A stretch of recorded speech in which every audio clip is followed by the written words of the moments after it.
good afternoon, good evening. Welcome back sa ating channel na Isa Trap. So ngayon naman, ito naman yung series ng update natin for plants ng ating sa growing area natin.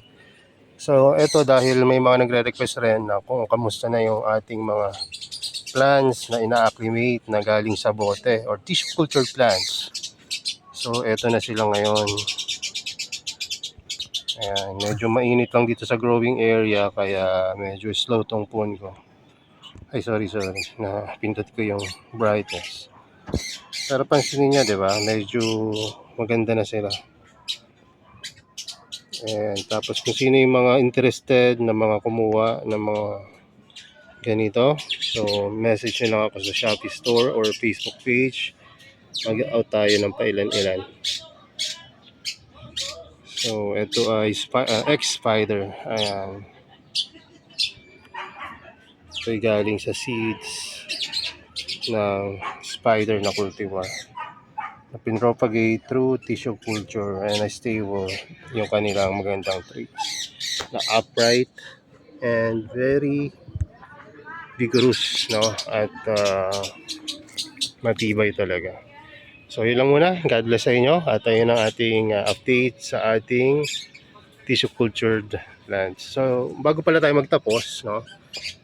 Ay yung ating plants na in-orders na tissue culture na mother propagation ay darating next week. Dapat kahapon pero hindi natuloy dahil nagkaroon ng problema dun sa magdi-deliver.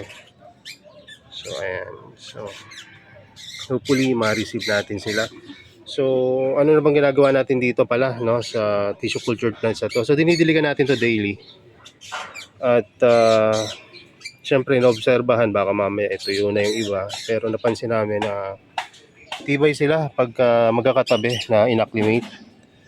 No? So, dati na natin ina-applyan, pero dito sa mga acclimation ng tissue culture plant, usually dinidivide na natin yan bago pa lang. Pero mas maganda pala na tumpok-tumpok silang pinapropagate or ina-acclimate, I mean.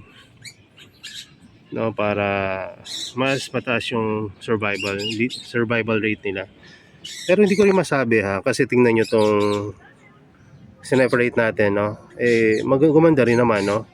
Actually, kung pagbabasihan natin yung iba, parang mas mataba tong ating hiniwalay. Diba? So,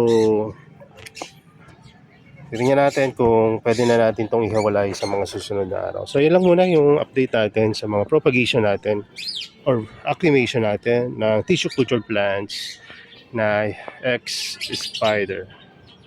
Yun lamang. God bless sa inyo. And bye-bye.